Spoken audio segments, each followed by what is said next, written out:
For somebody that has a hard time in a social setting, and you are walking into a party, you don't know a lot of people. You're walking into a networking meeting, you don't know a lot of people. And you want to prepare yourself to be able to say something. Is there an opening line or a way that you recommend that people start to just practice the art of just talking to other people? Because a lot of people find it very challenging to just strike up a conversation with someone. Yeah, that is difficult. I would say that just focus on one person. Okay. Even though it's a room of plenty, you can be in a room and feel like you talk to everybody, but you just scratch the surface. Mm-hmm. Trade that for a real conversation with just one person. So there's plenty of times where you've left a meeting or you left an event and you go, man, I really like this person who I got to spend a quality 6 minutes with. Yep. Versus just a bunch of pleasantries of, oh, hey, how you doing? How's your kids? We should get together, and you never get together. Right. So I would tell them, one, quantity does not equal quality when it comes to networking or any big rooms like that. It's not how it should work. Just focus on one person.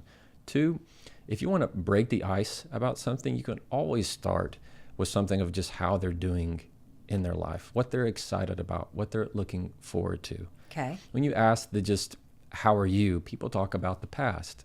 They rarely talk about the future. The future is a lot more exciting because then you can go about something. People typically tend to speak ill of what's been going on. They're bad on it. They're more negative on it. But they're typically more positive about the future. Oh, that's a great tip. So you take a breath and then you ask somebody, so what are you excited about or why are you here? What would you say if you were walking into a networking meeting? I would say, what are you most excited about today? Something as simple as that. Wow. Well, I'm most excited about talking to you, Jefferson. Yeah, same here. Jefferson, one of my favorite videos of yours is where you give advice about answering the question, how are you? I mean, you hear it every day. It's the first thing we tend to ask anybody. You can handle that question a lot better if instead of answering that question talking about the past, in other words, typically people like to say, I'm good, I'm fine, and it's been okay today, or the another day in paradise kind of thing that you hear, and living the dream, is to talk about what you're excited about. Instead of being backward looking, look forward. You tell them what you're looking forward to. I'm looking forward to seeing my kids today. I'm excited about the game on Friday. If you talk about the future, it's always a lot more exciting. And also, don't be afraid to be truthful. So if somebody's asking you how you are, instead of just saying, oh, I'm actually doing really bad, it's okay to say, I'm just feeling a little overcast today. You put it in terms of the weather. Oh.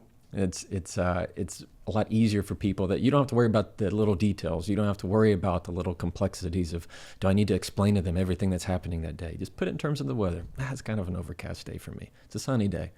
Bad thunderstorms for me today. Find different ways to talk about the weather, and instantly they know how you're doing. That's really cool. I'm realizing that I'm a massive oversharer. So when somebody asks me, how are you? I go into a diatribe of information that they don't need. Well, it's not that they don't need, it's just oversharing can be a hindrance in the long term. It often stems from what I've seen with clients is this need to feel believed. In other words, you feel like they're not buying all what you're saying, so you need to say more so that they know how knowledgeable you are. You know how much you know. But the weird thing about that is typically the more you say something, the less it appears you know about it. So the more words it takes to tell the truth, the more it sounds like a lie. And so you have to be careful about oversharing. And what I like to tell my clients is instead of being a waterfall, be a well. You know, be the place that they can draw information from rather than feeling like you have to overwhelm them and put them on the life raft. Jefferson, you just changed my life. Oh, good. Because I am an avalanche and a waterfall. Yeah. And I love this idea that you could be a well and keep it closer to the chest, and people can dip in and get the information exactly that you want to give them. A bucket full instead of just barfing all the information out. That's another way to put it. Can you give us advice on how you stand up for yourself? So one is, like we talked about, let your breath be the first word that you say.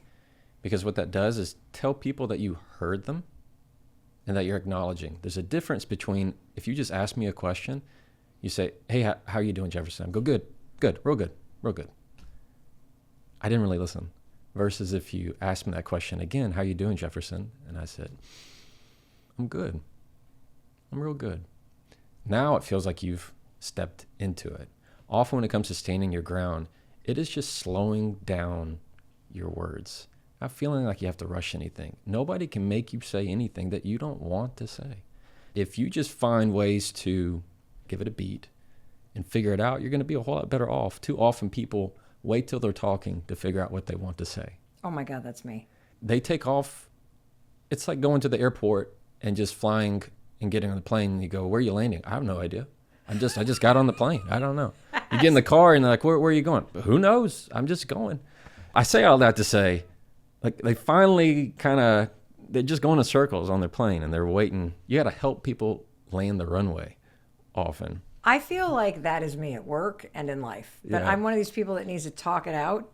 And where I start is never where I land. And I'm realizing as I'm listening to you that there's a lot of pre-work that I could do before I walk into a meeting or before I just start blabbing with my family. Yeah.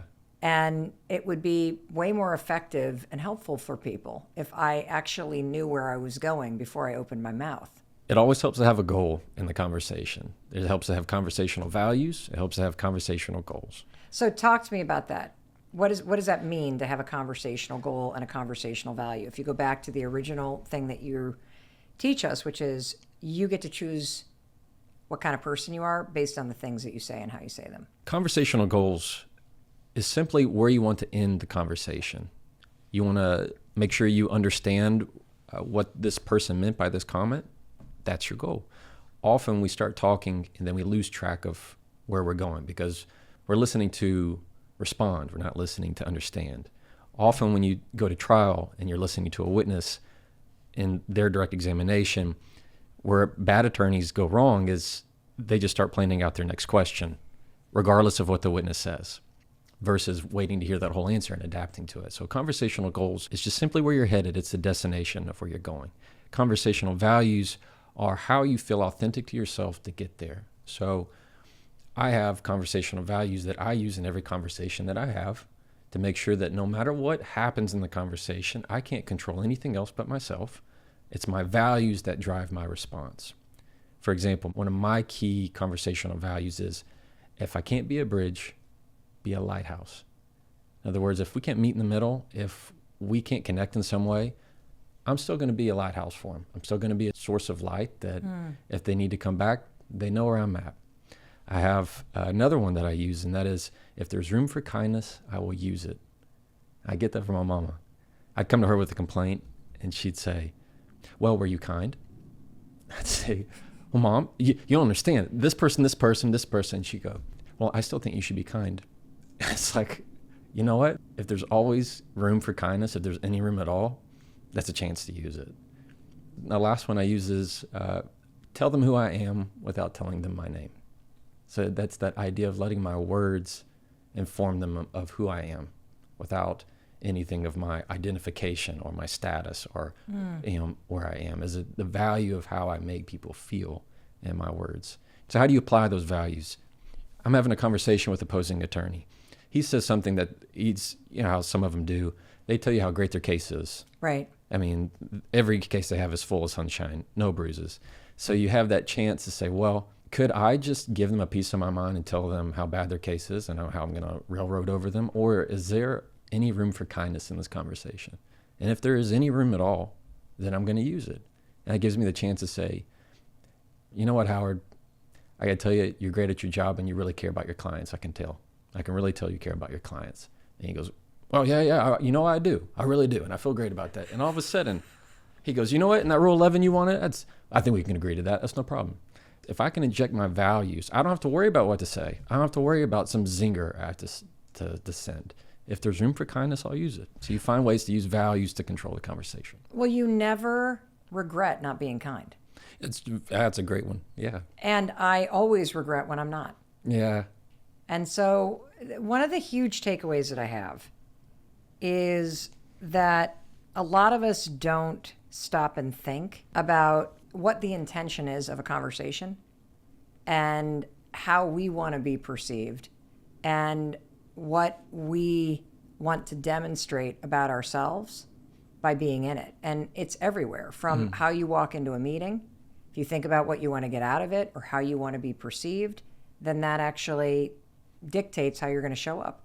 It's like you can use this in absolutely any area of your life. And I think most of us are just sort of going through the day and surviving, and there's a completely different way to think about the way that you communicate.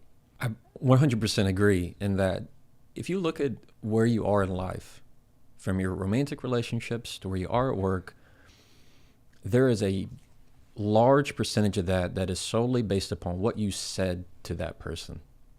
That just meant there are thoughts that came from your brain, that to your mouth, that you spoke out loud, that have influenced where you are. You said something to that person and they liked it, and now they want to date you. And they said something you liked, and there it is.